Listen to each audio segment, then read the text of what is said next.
Hello everyone, जय हिंद। आप सभी का मेरे यूट्यूब चैनल पे स्वागत है।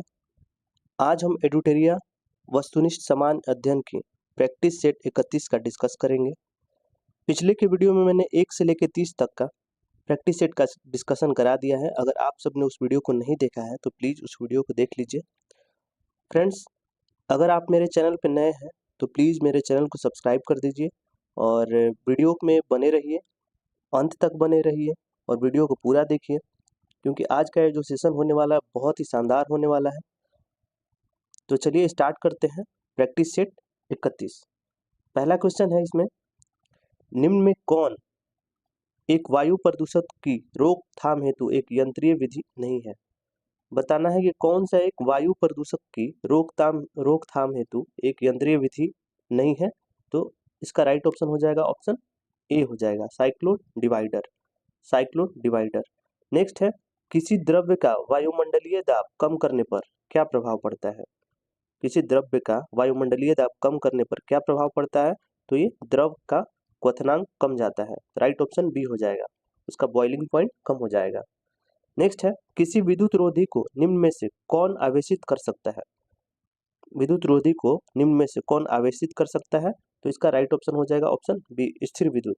ये विद्युत रोधी को आवेशित कर सकता है। राइट ऑप्शन बी हो जाएगा।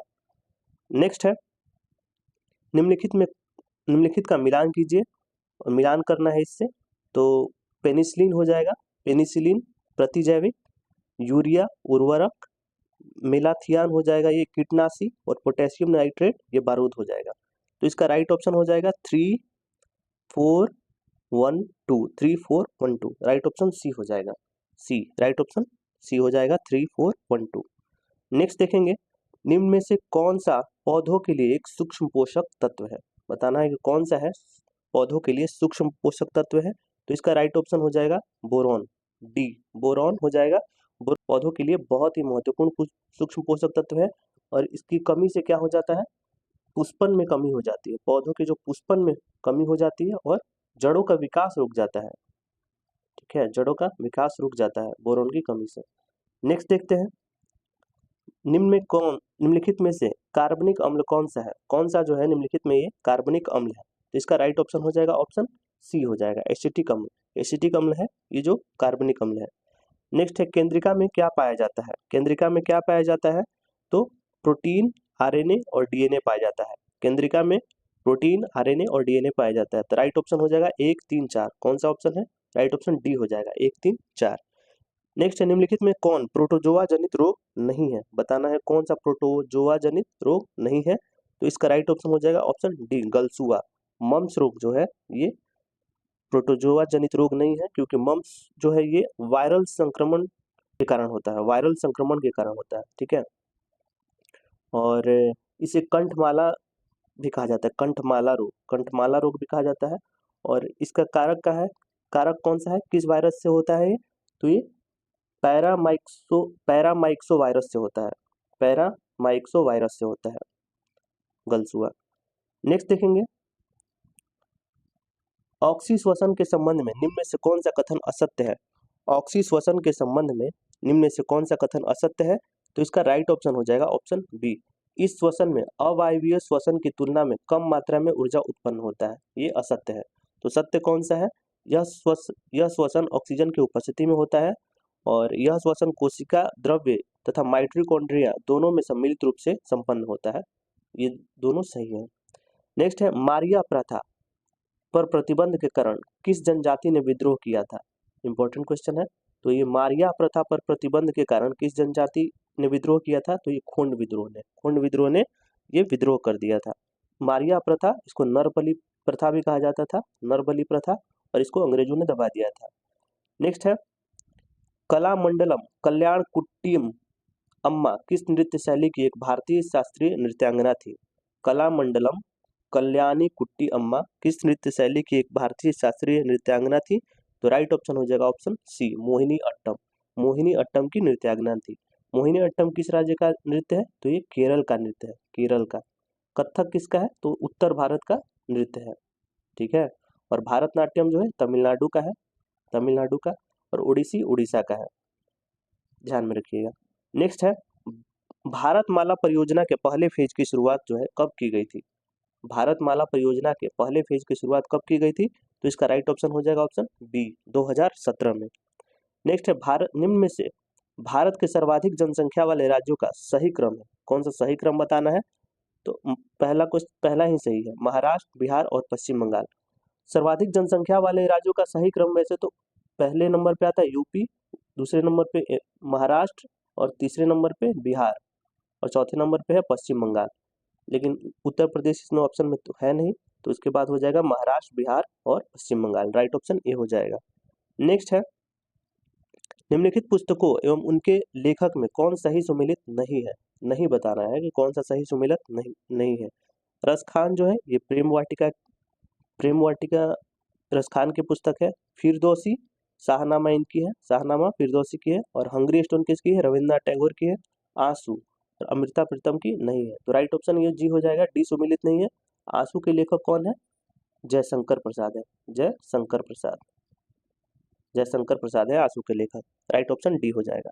नेक्स्ट है निम्नलिखित में से किस देश का राष्ट्रीय खेल फुटबॉल नहीं है? फुटबॉल किस देश का राष्ट्रीय खेल नहीं है? तो इसका राइट ऑप्शन हो जाएगा ऑप्शन डी मलेशिया। मलेशिया का राष्ट्रीय खेल फुटबॉल ना होके बैडमिंटन है इसका राष्ट्रीय खेल, बैडमिंटन। नेक्स्ट है प्रसिद्ध पुस्तक विनिंग द इनर बैटल के लेखक कौन है? विनिंग द इनर बैटल के लेखक कौन है? इंपॉर्टेंट बुक है, ये मार्क कर लीजिएगा ये। तो Shane Watson, right option C हो जाएगा। शेन वॉटसन की पुस्तक है winning the inner battle. Next है भारतीय मुद्रा के प्रतीक चिन्ह को, ये जो रुपया है इसको किस वर्ष अपनाया गया था? ये भारतीय मुद्रा का जो नया प्रतीक चिन्ह था ये किस वर्ष अपनाया गया था? तो ये 2010 में अपनाया गया था। राइट ऑप्शन बी हो जाएगा। नेक्स्ट है केंद्रीय गंगा प्राधिकरण की स्थापना किस वर्ष की गई थी? केंद्रीय गंगा प्राधिकरण की स्थापना किस वर्ष की गई थी? तो इसका राइट ऑप्शन हो जाएगा ऑप्शन डी 1985 में। राइट ऑप्शन डी हो जाएगा। नेक्स्ट है अवशेषी क्षमता। अवशोषी क्षमता का अर्थ है, क्या अर्थ है अवशोषी क्षमता का? तो बताना है इसमें। तो अवशेषी क्षमता का अर्थ है पर्यावरण की अपक्षय को सोखने की योग्यता से। अवशोषी क्षमता का क्या अर्थ है? पर्यावरण की अपक्षय को सोखने की योग्यता से। राइट ऑप्शन ए हो जाएगा। नेक्स्ट है रोगन पेंटिंग किस क्षेत्र में प्रचलित एक कला है? रोगन पेंटिंग जो है किस क्षेत्र में प्रचलित एक कला है? तो इसका राइट हो जाएगा ऑप्शन सी कच्छ में। कच्छ की एक प्रचलित कला है रोगन पेंटिंग। नेक्स्ट है सार्क की स्थापना का मुख्य उद्देश्य था। सार्क की स्थापना का मुख्य उद्देश्य क्या था? तो आर्थिक एवं संस्कृति सहयोग को बढ़ाना, वैज्ञानिक तकनीकी का आदान प्रदान करना और सदस्यों के मध्य समन्वय स्थापित करना, इस सार्क की स्थापना का मुख्य उद्देश्य था। राइट ऑप्शन डी हो जाएगा उपरोक्त सभी। नेक्स्ट है मानव निर्मित पहला उपग्रह स्पुतनिक 1 को रूस द्वारा कब लॉन्च किया गया था? तो ये कब लॉन्च किया गया था? तो इसका राइट ऑप्शन हो जाएगा ऑप्शन बी 1957 में। स्पुतनिक 1 को रूस के द्वारा कब लॉन्च किया गया था? 1957 में। नेक्स्ट है राष्ट्रीय मत्स्य विकास बोर्ड का मुख्यालय कहाँ है? कहाँ है मुख्यालय? तो ये हैदराबाद में है। राष्ट्रीय मत्स्य बोर्ड का मुख्यालय कहाँ है? तो हैदराबाद में है। नेक्स्ट है कैडी पुंटिंग शब्द किस खेल से जुड़ा है? कैडी पुंटिंग शब्द किस खेल से जुड़ा हुआ है? तो इसका राइट ऑप्शन हो जाएगा ऑप्शन ए गोल्फ से जुड़ा हुआ है, गोल्फ से। नेक्स्ट है किसी राज्य में विधान परिषद का गठन एवं उसकी समाप्ति की जा सकती है। कैसे की जा सकती है कि किसी राज्य में विधान परिषद का गठन एवं उसकी समाप्ति की जा सकती है? तो राइट ऑप्शन हो जाएगा बी संबंधित राज्य की विधानसभा द्वारा पूर्ण बहुमत से पारित प्रस्ताव एवं संसद से पारित विधि द्वारा किसी राज्य में विधान परिषद का गठन और समाप्ति की जा सकती है। तो राइट ऑप्शन हो जाएगा ऑप्शन बी। नेक्स्ट है और विधान परिषद किस आर्टिकल में है? ये आर्टिकल इसकी चर्चा आर्टिकल 169 में, विधान परिषद की चर्चा है 169 में। नेक्स्ट है निम्न में से किस राज्य में राज्यसभा की सीटों की संख्या समान नहीं है? किस राज्य में बताना है कि राज्यसभा की सीटों की संख्या समान नहीं है? तो राइट ऑप्शन हो जाएगा ऑप्शन ए महाराष्ट्र हो जाएगा। महाराष्ट्र इसकी राज्यसभा में सीटों की संख्या है 19, बाकी गुजरात के 11 है, आंध्र प्रदेश का 11 है और एमपी का 11 है।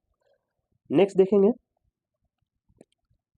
संसदीय प्रणाली में लेम डक सत्र से तात्पर्य है। लेम डक सत्र क्या होता है संसदीय प्रणाली में? तो राइट ऑप्शन डी हो जाएगा। नई लोकसभा के गठन के पूर्व एवं वर्तमान लोकसभा के अंतिम सत्र से संबंधित है ये लेम डक सत्र। नेक्स्ट देखेंगे बिहार पंचायती राज अधिनियम 2006 के अंतर्गत दो ग्राम सभा की बैठकों के बीच अधिकतम कितनी अवधि का अंतर होना चाहिए? कितनी अवधि का अंतर होना चाहिए? तो राइट ऑप्शन बी हो जाएगा 3 माह। 3 माह की अवधि का अंतर होना चाहिए। नेक्स्ट है, भारतीय संविधान के कौन से अनुच्छेद में जिला योजना समिति के गठन का प्रावधान है? जिला योजना समिति के गठन का प्रावधान है किस अनुच्छेद में? तो ऑप्शन 243 का जेड डी हो जाएगा। अनुच्छेद 243 का जेड डी हो जाएगा। राइट ऑप्शन ए हो जाएगा। ये जिला योजना समिति के गठन का प्रावधान है इसमें, अनुच्छेद 243 का जेड डी इसमें। नेक्स्ट है, संविधान निर्माण से संबंधित सदन समिति के अध्यक्ष निम्न में से कौन थे? संविधान निर्माण से संबंधित सदन समिति के अध्यक्ष कौन थे? तो राइट ऑप्शन हो जाएगा option B, P Sitaramayya. P Sitaramayya. Next है, नियंत्रक एवं महालेखा परीक्षक द्वारा प्रस्तुत किए गए वार्षिक प्रतिवेदनों की जांच कौन करता है? कैग के द्वारा प्रस्तुत किया गया वार्षिक प्रतिवेदन की जांच कौन करता है? तो ये लोक लेखा समिति। और लोक लेखा समिति के अध्यक्ष कौन होते हैं? विपक्ष के नेता होते हैं। विपक्ष के नेता। इसका राइट ऑप्शन ए हो जाएगा, लोक लेखा समिति। नेक्स्ट है, राज्यसभा के द्वारा धर्म के मामलों में बिल्कुल हस्तक्षेप नहीं करना धर्मनिरपेक्षता का कौन सा मॉडल कहलाता है? राज्यसभा के द्वारा धर्म के मामलों में बिल्कुल हस्तक्षेप नहीं करना, ये धर्मनिरपेक्षता का कौन सा मॉडल कहलाती है? तो ये यूरोपीय मॉडल या अमेरिकी मॉडल कहलाती है, American model. Right option B हो जाएगा। नेक्स्ट है, भारत शासन अधिनियम 1919 के माध्यम से प्रारंभ द्वैत शासन के प्रांतीय सूची में आरक्षित विषयों के तहत सम्मिलित किया गया था। तो कौन कौन सा विषय सम्मिलित किया गया था? तो इसका राइट ऑप्शन हो जाएगा ऑप्शन बी हो जाएगा, 1, 3, 5, भू राजस्व, प्रशासन और न्याय प्रशासन। राइट ऑप्शन हो जाएगा ऑप्शन बी। नेक्स्ट देखेंगे, निम्नलिखित को सुमेलित कीजिए, बताना है। और संवैधानिक विशेषताएं और स्रोत कहाँ से लिया गया है ये बताना है। तो कानून का शासन, ये ब्रिटिश संविधान से लिया गया है। निर्देशक सिद्धांत, ये आयरिश संविधान से लिया गया है। और समवर्ती सूची, ये ऑस्ट्रेलियाई संविधान से लिया गया है। और आपातकालीन के दौरान मौलिक अधिकारों का निलंबन, ये जर्मन संविधान से लिया गया है। तो इसका राइट ऑप्शन हो जाएगा फ्रेंड्स कौन सा? 4, 3, 2, 1। 4, 3, 2, 1। राइट ऑप्शन बी हो जाएगा। नेक्स्ट देखेंगे, भारत में निम्न में से किस क्रम की चट्टान जो है भवन निर्माण हेतु उपयुक्त चूना पत्थर, बलुआ पत्थर, सजावटी पत्थरों आदि के लिए प्रसिद्ध है? कौन सी चट्टान जो है, किस क्रम की चट्टान भवन निर्माण हेतु उपयुक्त चूना पत्थर, बलुआ पत्थर, सजावटी पत्थरों आदि के लिए प्रसिद्ध है? तो राइट ऑप्शन ए हो जाएगा, विंध्यन शैल समूह की चट्टान। नेक्स्ट है, हमारे सौर मंडल का दूसरा सबसे छोटा ग्रह कौन सा है? तो सौर मंडल का दूसरा सबसे छोटा ग्रह कौन सा है? तो ये मंगल है। पहला कौन सा है? बुध है। और दूसरा कौन सा है? ये मंगल है। राइट ऑप्शन सी हो जाएगा। नेक्स्ट है, निम्नलिखित में से कौन सी अटलांटिक महासागर की गर्म जलधारा है? बताना है कौन सी अटलांटिक महासागर की गर्म जलधारा है? तो ये फ्लोरिडा जलधारा।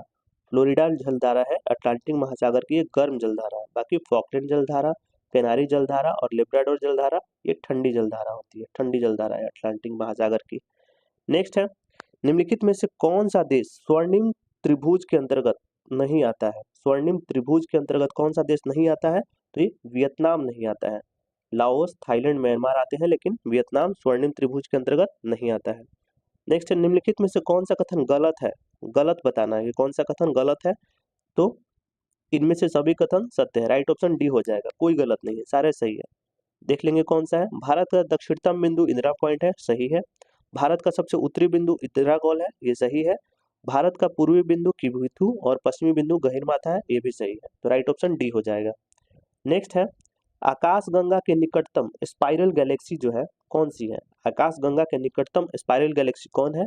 तो एंड्रोमेडा गैलेक्सी। जो आकाशगंगा के निकटतम स्पाइरल गैलेक्सी कौन सी है? ये एंड्रोमेडा गैलेक्सी है। वह क्षेत्र जहां किसान केवल सब्जियों में विशेषज्ञता रखते हैं, इस प्रकार की खेती को क्या कहा जाता है? क्या कहा जाता है? जहां के किसान केवल सब्जियों में विशेषज्ञता रखते हैं तो उसको ट्रक फार्मिंग कहा जाता है, ट्रक फार्मिंग। नेक्स्ट, किसी चट्टान में नतवलन डाउनफोल्ड को क्या कहा जाता है? नतवलन डाउनफोल्ड मतलब नीचे की ओर पड़े हुए मोड़ को क्या कहा जाता है? तो ये अभिनति कहा जाता है, अभिनति। डाउनफोल्ड को अभिनति कहा जाता है और ऊपर की ओर उठे हुए मोड़ को क्या कहा जाता है? अपनति। ठीक है, तो इसका राइट ऑप्शन हो जाएगा ऑप्शन ए। नेक्स्ट है, पृथ्वी के किस भाग पर अपकेंद्रीय बल जो है सर्वाधिक होती है? किस भाग पर अपकेंद्रीय बल सर्वाधिक होती है? तो इसका राइट ऑप्शन हो जाएगा ऑप्शन ए, विषुवत रेखा पर अपकेंद्रीय बल जो है वो सर्वाधिक होती है। नेक्स्ट है, कोयम्बटूर एवं कोचीन को कौन सा दर्रा जोड़ता है? इंपॉर्टेंट क्वेश्चन है, एग्जाम में हमेशा पूछा जाता है, तो इसको ध्यान में रखिएगा आप सब। कोयम्बटूर एवं कोचीन को कौन सा दर्रा जोड़ता है? तो कौन सा दर्रा जोड़ता है? इसका राइट ऑप्शन हो जाएगा ऑप्शन बी, पाल घाट। पाल घाट जो होता है, ये पाल घाट दर्रा कोयम्बटूर को कोचीन से जोड़ता है। सेनकोटा किसको किससे जोड़ता है? तो तिरुअनंत को मदुरै से जोड़ता है, तिरुअनंत को मदुरै से जोड़ता है। और थाल घाट किसको जोड़ता है? थाल घाट नासिक को मुंबई से, नासिक को मुंबई से जोड़ता है, ठीक है। और भोर घाट मुंबई से पुणे को जोड़ता है, मुंबई से पुणे को। राइट ऑप्शन इसका हो जाएगा ऑप्शन बी हो जाएगा। नेक्स्ट है, गौतमी बलश्री का संबंध किस अभिलेख से है? गौतमी बलश्री का संबंध किस अभिलेख से है? तो ये नासिक अभिलेख से है, नासिक अभिलेख से संबंधित है गौतमी बलश्री। हाथी गुफा अभिलेख से कौन सा संबंधित है? तो ये कलिंग राजा खारवेल संबंधित है, ठीक है। मंदसौर अभिलेख इससे कौन सा संबंधित है? तो ये मालवा नरेश यशोवर्मन। एहोल अभिलेख, तो ये पुलकेशिन द्वितीय का अभिलेख है, पुलकेशिन द्वितीय एहोल अभिलेख। इसके रचयिता कौन थे? तो रवि कीर्ति थे, रवि कीर्ति, ध्यान में रखिएगा। नेक्स्ट देखेंगे, उत्तर वैदिक काल में हल को किस नाम से जाना जाता था? हल को किस नाम से जाना जाता था? तो सीरा के नाम से जाना जाता था। नेक्स्ट है, बौद्ध धर्म के संबंध में कौन सा कथन सत्य है? सत्य कथन बताना है, तो इसका राइट ऑप्शन हो जाएगा फ्रेंड ऑप्शन बी, 2, 3, 4 ये सत्य है। बौद्ध धर्म के महायान संप्रदाय का आदर्श बोधिसत्व को प्राप्त करना है, सही है। और बौद्ध धर्म के हीनयान संप्रदाय का आदर्श अरहत पद को प्राप्त करना है, ये भी सही है। और नामग्याल मठ नाम कहाँ है? धर्मशाला हिमाचल प्रदेश में स्थित है, सही। ये देखेंगे, द्वितीय बौद्ध संगीति में बौद्ध धर्म दो भागों हीनयान एवं महायान में विभाजित है, ये गलत है, क्योंकि चतुर्थ बौद्ध संगीति में दो भागों में बांटा गया था, हीनयान और महायान में। तो इसका राइट ऑप्शन हो जाएगा ऑप्शन बी हो जाएगा, 2, 3, 4 ये सही है। नेक्स्ट है, निम्नलिखित विदेशी यात्रियों में कौन मुगल साम्राज्य में नहीं आया था? कौन सा बताना है मुगल साम्राज्य में नहीं आया था? तो इजी क्वेश्चन है, राइट ऑप्शन हो जाएगा ऑप्शन इसका डी, डोमिंगो पायस, क्योंकि ये बहमनी साम्राज्य में, विजयनगर साम्राज्य में आया था। और किसके शासनकाल में? तो कृष्णदेव राय के, केडीआर के शासनकाल में आया था, ठीक है। डोमिंगो पायस और बारबोसा दोनों केडीआर के काल में आए थे।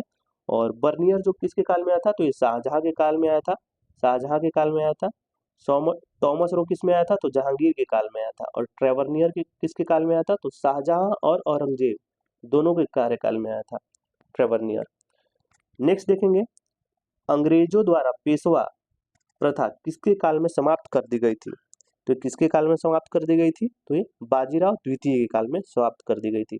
अंग्रेजों द्वारा पेशवा प्रथा को किसके काल में समाप्त कर दिया गया था? तो बाजीराव द्वितीय के काल में। नेक्स्ट, वह प्रथा जिसके तहत किसान स्वयं भूमि का मालिक होता है और सरकार को भू राजस्व के भुगतान के लिए जिम्मेदार माना जाता है, क्या कहलाता है? तो ये रैयतवाड़ी प्रथा कहलाती है। वह प्रथा जिसके तहत किसान स्वयं भूमि का मालिक होता है और सरकार को भू राजस्व के भुगतान के लिए जिम्मेदार माना जाता है, क्या कहलाता है? तो रैयतवाड़ी प्रथा कहलाता है। फ्रेंड्स, तो आज का ये सेशन यहीं समाप्त होता है। वीडियो पसंद आए तो वीडियो को लाइक कर दीजिएगा और कमेंट में बताइएगा कि वीडियो कैसा लगा। और एक बार अपने फ्रेंड और स्टडी ग्रुप में वीडियो को शेयर भी कर दीजिएगा, जिससे और लोगों को भी हेल्प मिल सके। तो आज के लिए इतना ही, धन्यवाद।